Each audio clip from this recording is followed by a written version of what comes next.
If you look deeper into the matter, you will see that this world was created for man's use. But behold, man stands on a great balance. For if he is drawn after the world and distances from his Creator, behold, he corrupts himself and corrupts the world with him. But if he rules over himself and clings to his Creator and uses the world only as an aid to serve his Creator, then he elevates himself and elevates the world with him. For all creations are greatly elevated when they serve the Adam HaShalem, perfect man, who is sanctified with holiness of the blessed God. This is like what our sages of blessed memory said regarding the light which God stored away for the righteous, from Chagigah. When God saw the light which he stored away for the righteous, he rejoiced, as written, the light of the righteous rejoices, Proverbs. And regarding the stones of the palace, which Yaakov took and placed under his head, the Midrash says in Chulin 91b, Rabbi Yitzchak says, this teaches us that they gathered together in one place, each one saying, let the righteous man lay his head upon me. Our sages roused us to this fundamental principle in Midrash, Kohelet, saying, see the work of God, Ecclesiastes. When the Holy One, blessed be He, created Adam, He took him and led him to pass before all the trees of the Garden of Eden, and said to him, see how beautiful and excellent are my works. All that I have created for your sake. Be careful that you do not become corrupt and destroy my world.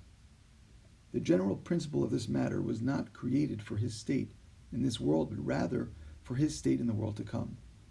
Only that his state in this world is a means toward his state in the world to come, which is his ultimate purpose. Hence, you will find many statements of our sages of blessed memory, all along similar lines, comparing this world to a place and time of preparation, while the next world is compared to a place of rest and eating what has already been prepared. For instance, they said, this world is like a corridor in Pirkei Avot.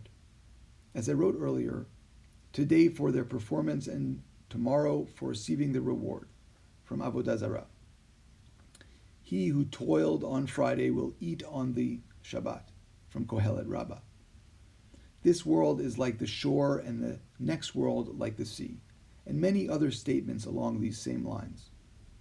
Indeed, you can see that no rational person can possibly believe the purpose of man's creation is for his existence in this world. For what is man's life in this world? Who is truly happy and content in this world?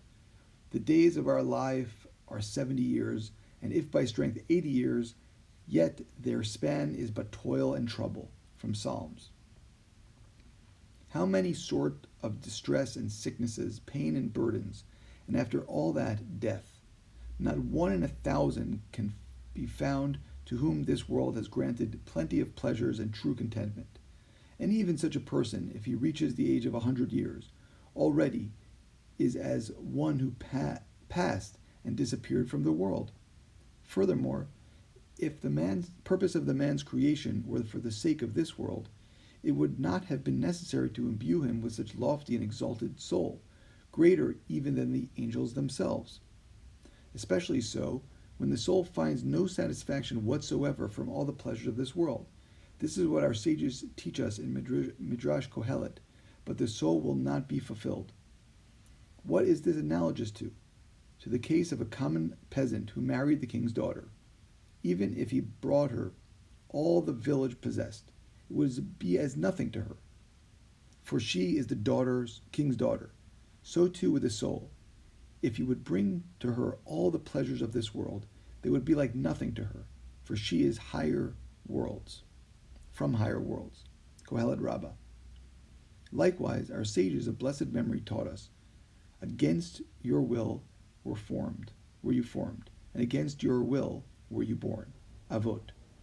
For the soul does not love this world at all.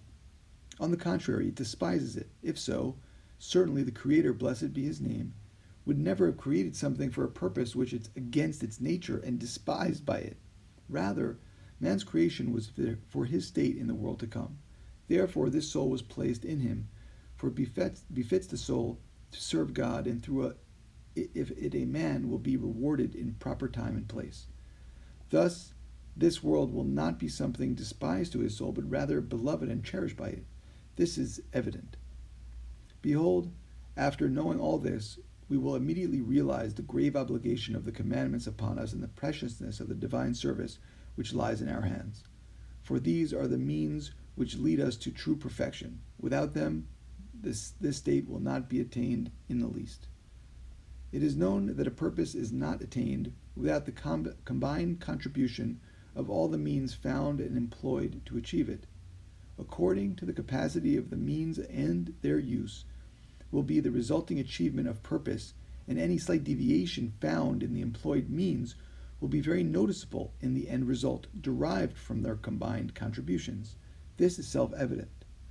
It is obvious, that we must be meticulous in the utmost degree in the manner of the observance of the commandments and the service of God, just as the merchants of gold and precious gems are meticulous to the utmost precision in weighing them due to their precious value.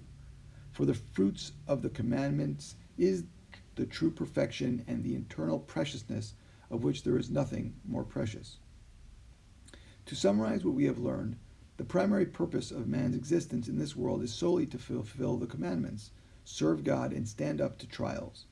The pleasure of this world should only be used for aiding and assisting him, so that he will have tranquility and peace of mind in order to free his heart for this service incumbent upon him.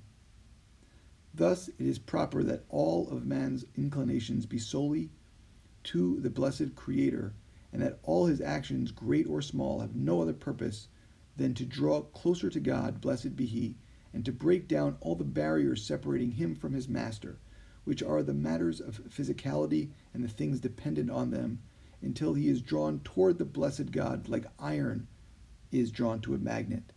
And anything that he deems to be a means serving to drawing close to God, he will chase after it, grab hold of it, and not let it go. And anything which he deems to be detrimental to this, he should flee from it, as one flees from fire, similar to what is written, "My soul clings after you, your right hand upholds me." Psalms. For his coming to this world is only for this purpose, namely to attain this closeness by rescuing his soul from whatever hindrance and detriment to it. Now we will clarify them one by one with God's help.